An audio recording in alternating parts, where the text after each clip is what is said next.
Hi, we're at the bee yard today and we're getting ready to remove frames in preparation to extract honey. Let me show you the equipment that we bring with us when we do this.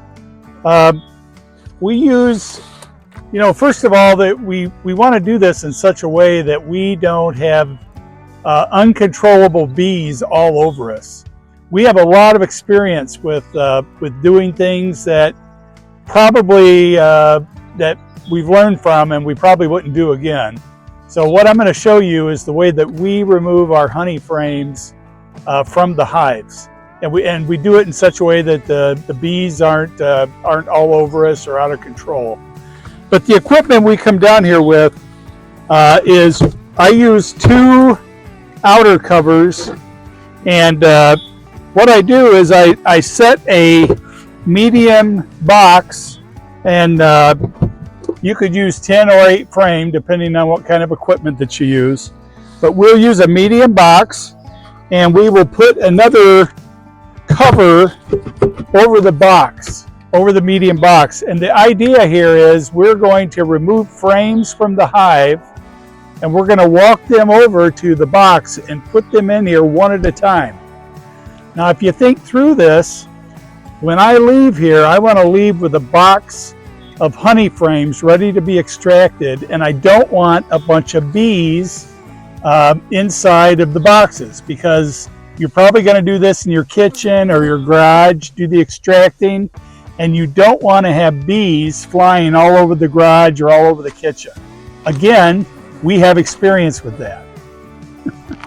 So my extractor is a 20 frame extractor, so I brought 2 medium boxes, and so when I leave the bee yard today, I will have 20 medium frames that are pretty much capped, and I'll be taking those back to our extracting station that we've set up in our garage at home. All right, we're going to go ahead and get started. The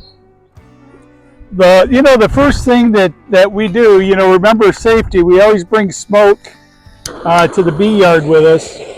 And so I'm just lighting my smoker here. If you've never used this technique, I just use a torch right on the outside of the metal canister. And again, I don't anticipate needing a lot of smoke, but if you need it, you have it and the smoker's ready to go. And Tammy and I is going to be removing these frames. And okay, so we got the smoker working. We've got our hive tools. And what we've got is Tammy and I both have a hive tool, and she has a brush. And Tammy will be brushing bees off of the frames that have any bees left on them when I hand them to her, and she will put them in the boxes. So let me talk a little bit about this hive. So this is the second round of extraction that this hive has had. So as soon as the temperature outside turned about 60 degrees where we could get the sugar boards off, this hive started right out with 2 supers put on it. And then I added the 3rd super about 30 days later. But this has been one of those hives. It's a good producer. And so we'll see what we find in here today. Let me take the outer cover off. And I'll take the inner cover off. We'll see how heavy these boxes are. Oh yeah, it looks like there's a lot of capped honey in this box. So I want to show you what we do, and we've done this different ways. What I've found is if you have a really strong hive where there's a lot of bees up here in the super, trying to take the frames directly out of the super, you will have the bees all over you. They'll be flying around crazily, and you'll have them all over you. So this is a technique that we've started doing, and I set up a hive stand right behind the hive, and we'll lift this box off. Oh yeah, this is heavy. And we set this box over here on a hive stand. And then I will take the inner cover and put it back on the hive. And you'll see I do that for a reason. First of all, I don't want bees flying all over out of the top of the hive, but as I shake bees off, it will give the bees a place to go. They will go back down in to the hole through the inner cover. So let's have a look at these, Tammy.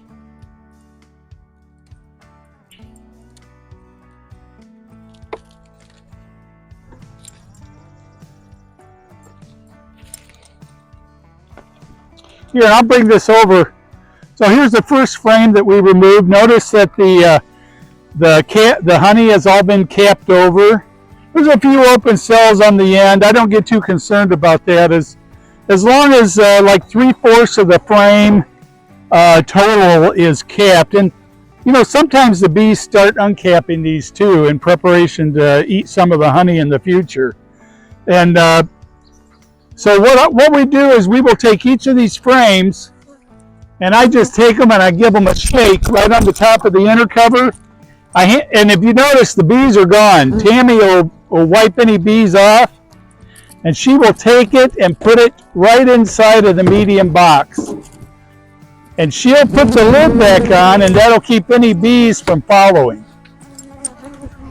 And so we're going to do this with 20 frames.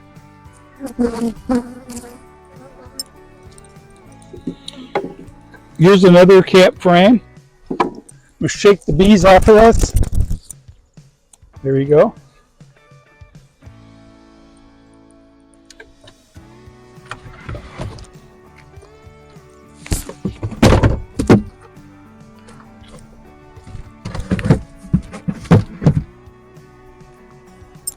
Here's another cap frame. Just shake the bees off. And if you notice the bees here, Jamie, if you can zero in on this, you notice what the bees are doing is they're clumping right around the center hole on this inner cover, and they will actually go back down into the hive. And then they're not a bother to me when I'm trying to take honey out of these medium boxes.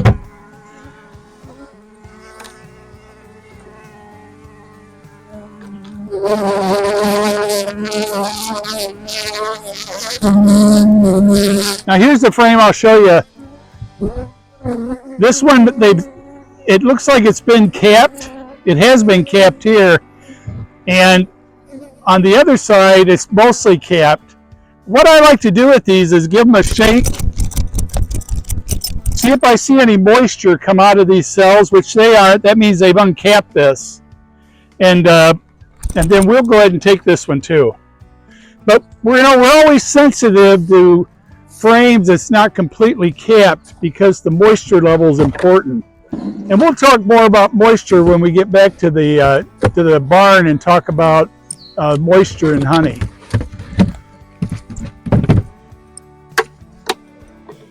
Well, these frames are really in here and they're stuck.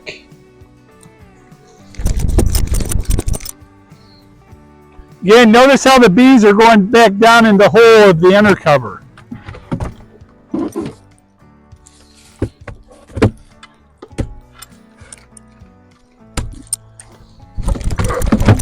Boy, these are nice looking frames of capped honey. You know, a good way to think about honey and frames is, wow, this one's heavy. This one even looks kind of dark.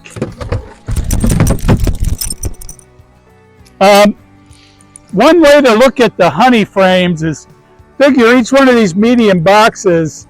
I've noticed when I extract, I'm probably going to get about 35 pounds of honey, maybe a little bit more. So figure out of 20 of these frames, I'm going to get at least a 5-gallon bucket full to the top. That would be 60 pounds. So it's just kind of a way to gauge how much honey that you're taking off. All these frames are capped. And as I said, this is the second harvest off of this hive.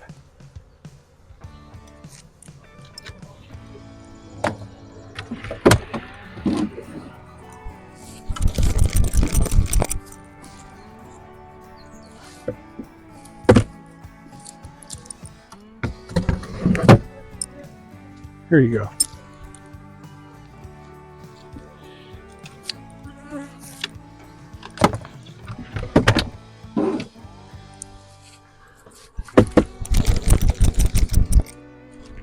This is another one of those frames that looks like it's been uncapped, but we're going to take it. The honey will be, there's no moisture or anything that's dripping on the top. Now this medium now is empty. I've taken 10 frames out of that, and if you notice, I smacked that box on the top, and if you look at this, the bees are going back inside of the hive. And now I want you to look at this, because so Tammy's added a second box to our stack so we can get our last 10 for our honey extractor. Remember, our extractor takes 20 frames. And so let's see now, this is box number 2 on the top of this hive. We'll just see how this one looks. Whoa, that's heavy. Ugh. All right, and again, yeah, I'm looking, looks like the third box down too is all capped. So this hive really needs honey removed from it. We still have a lot of summer left. They need room to put their nectar and make honey.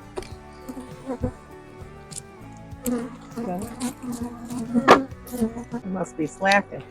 You're just trying to keep up with me, right? Yep.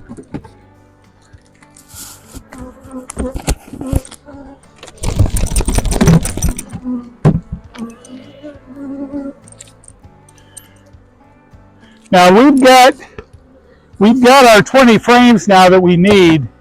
Now the way that I extract, I only take as many frames as I'm going to extract in one extraction. In other words, my extractor takes 20 frames, so I only take 20.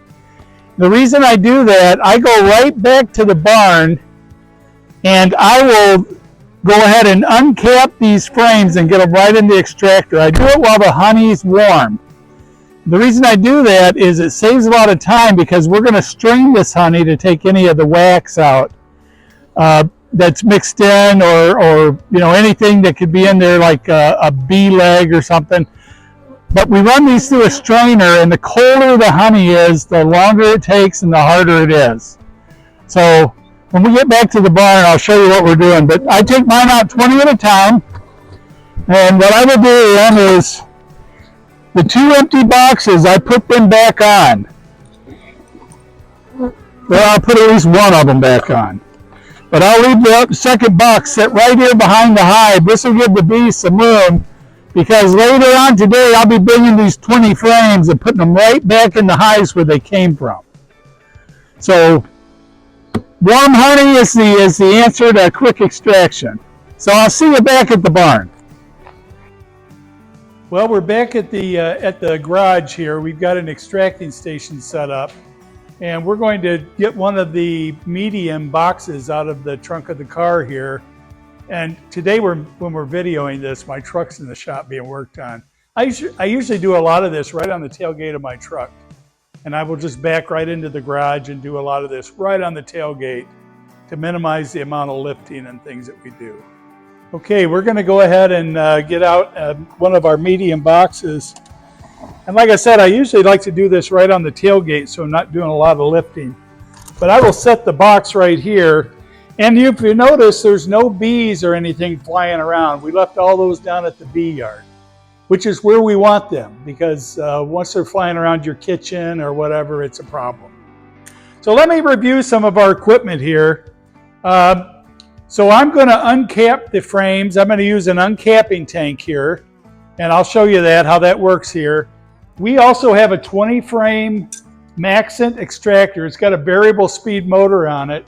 It's got a clutch mechanism that when you're doing deep frames and you want to reduce the speed so that the extractor doesn't shake around, I'm able to adjust the speed with this clutch. Also, if you notice on the floor, I have bolted this extractor to a pallet. And you know, this extractor is heavy, and this pallet allows me to grab hold of it with my tractor. And when I'm ready to clean the extractor, I can take it outside and use cold water and a hose and be able to clean this all up. Also, I'm using a strainer assembly, and I'm sure you've seen these in the beekeeping books. This is a double strainer, and so you got one strainer that will take out big stuff, and then you got another strainer that's down to about 400 microns. And this will take out any of the small wax, the really small stuff that'll make your honey cloudy. And so what I'll do is I will get an empty honey bucket, and we sanitize and reuse our buckets from year to year. And I will set this right under the outlet of the extractor. And notice I have the gate open, and there's already honey starting to drip out of there because we've been extracting here. And so I'll take one of the lids off of the extractor, and we'll get this started. Now, I like to wear gloves when I do this. 2 reasons I wear gloves is, one, I want to make sure that I minimize the amount of honey that gets all over my hands. You know, it's not fun when your hands get all sticky with the honey. And then also, I always look at it as though it's more sanitary to wear gloves when you're working with honey, because you know this is going into it's going into an extractor that's stainless steel. It's being strained through a strainer that's been cleaned, and then the bucket is a food grade bucket that we have also sanitized and scrubbed out really good with detergent and everything. And you know, so we need to pay attention to, you know, making sure that we're sanitary with everything that we're doing with the honey. So I usually just use some nitrile gloves. It really helps out though with keeping your hands from getting really sticky. Now also, I tend to use one of these punch rollers, and during the workshop, I'll bring some other wax removal items. In the early days, I started out with an electric knife. It would heat the knife up, and it seemed like I would be out there for weeks trying to get the extracting done. We went to using the punch rollers, and all these do is break the cappings open on the frames. You know, there's some drawbacks to it. You know, you'll end up with the frames will have a lot more wax coming off of them, and sometimes you have to clean your strainer a little bit. But here's what we really do. I take this punch roller and I run it right over the cappings, and I make sure that I've broken everything open so that when it goes in the extractor, I'll be able to get all the majority of the honey out of here. And it's kind of a slow process, but it's much quicker than using a heated knife. So I just go over the frames of the punch roller, and I don't push very hard, just enough to break the cappings. The nice thing about these rollers is if you've been extracting for a long time, you can take them out and clean them with cold water, and it'll get the wax right off of them, and then you can shake the roller and get any of the water off of it. And so I just take these frames and I will set these right inside the extractor.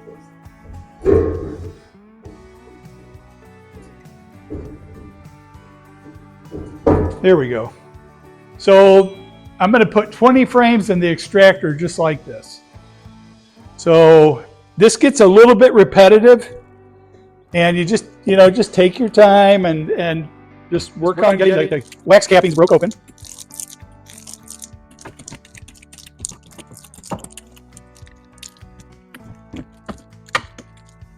You can see I do this until you can see all the cappings are broke open. And the honey's already there. The honey's warm, so it might want to drip a little bit. And this uncapping tank, it will let any honey drip down below the catch tray, and your honey won't end up all over everything. Some people, they extract so much that their uncapping tank ends up with an inch of honey in it. There again, you can run that through the strainer. Because the uncapping tank is sanitary also. We scrub that out with detergent. Oh, I got 2 frames now, 2 out of 20. this honey is going to be nice and light. You can see I'm just breaking the cappings open. I'm not digging into it really. I'm just kind of breaking the cappings without messing the combs up too much. When I put these in the hive, the bees are going to clean these right back up. And then even at the end of the year, let's say I'm not going to put them back in the hive, I can just set the medium boxes out and make a area about 100 yards from the hives, and the bees will clean all the honey out of these. And then I will store the frames for the winter. So that one looks good. And then I will just keep rotating the assembly around and just filling the frame, or filling the extractor with frames. So if you remember, we pulled several frames that they weren't completely capped. And so during the extraction, I do several moisture checks. And so I like to take one of these frames that wasn't completely capped, and I'll use a refractometer. This particular one I got is a little bit more on the expensive side. It can be calibrated. A lot of them you can't even calibrate them, but they're pretty reasonable in cost. You can get these for $20 or $30. But what I'll do is I'll just go in here with a little collection tool, and I will get a sample of this uncapped honey. What I suspect is the bees uncapped this, and I'll get several samples, but I will put a sample right on the glass, and without touching it with my hands, I will squeeze it between the glass and the light cover that lets the light in. All right, this moisture level it's about 19. It's just a little bit high, so that's something I'll have to watch. 19 is still pretty good. I would prefer to see it around 17 and a half. But remember, that one was uncapped, and I'm putting it in with all these that are capped. These frames are just standing in the extractor.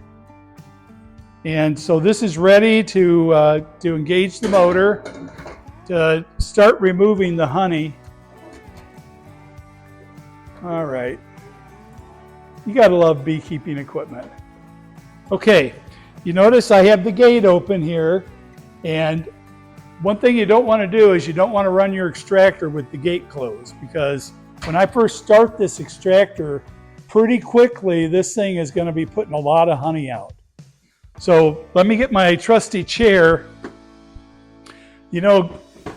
People my age need a chair to sit in. So I'm going to bump this motor on.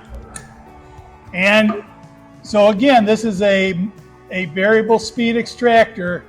And right now it's just very slowly coming up to speed. And right now I probably have it set only on about half speed.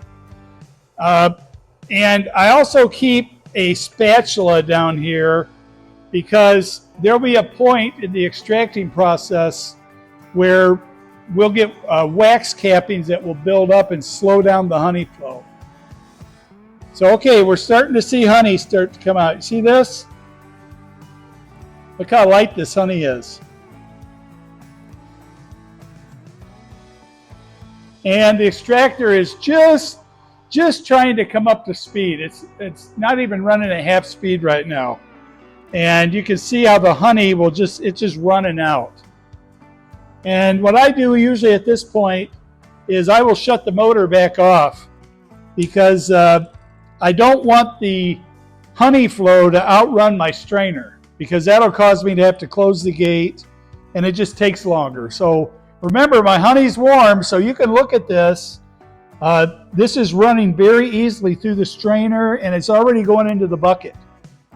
And so this bucket here with 20 frames, it will fill up fairly quickly. And so you can see, I've got a good flow of honey here. Now while we're at this, I'm going to get a moisture test and this would be a moisture test, and this is what is going to be bottled. And so I will go ahead and get another moisture test. Before I did one with just single frames that were uncapped. Moisture was just a little bit high. And I will go ahead and get a sample right here, right under the tap. And I will put it right on the refractometer and close the little light prism lid.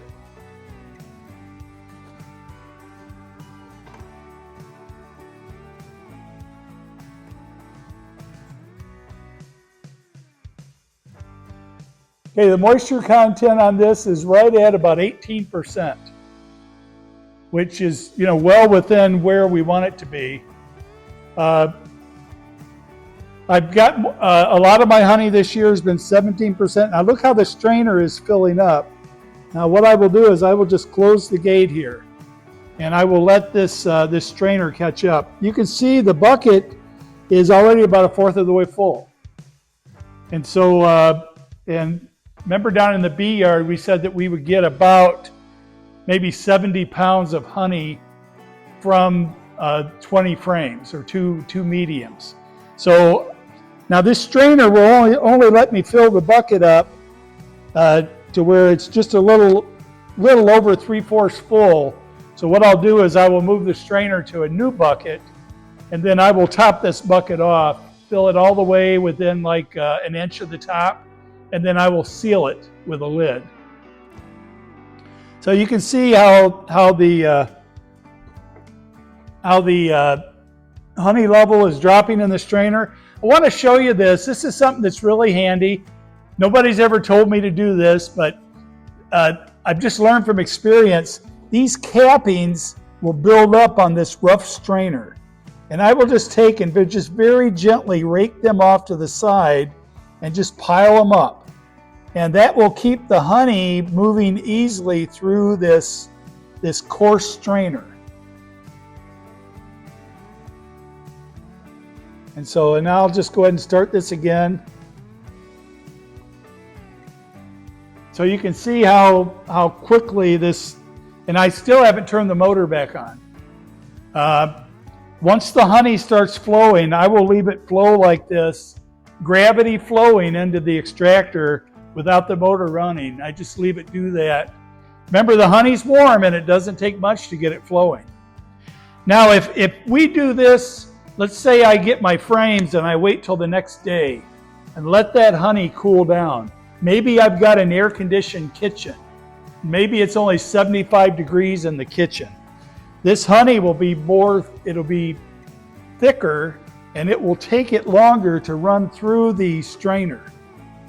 And so that's why I like to do the warm honey. I just kick the motor back on. And at this point, this is a matter of, it's kind of a long process. I'm gonna keep raising the speed of this extractor and get most of the honey out of these frames. And then I will take all these frames out, put them back in the boxes, and take them right to the bee yard yet today.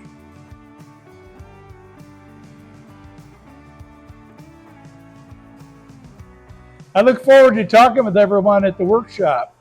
I can answer any questions you have, and thank you.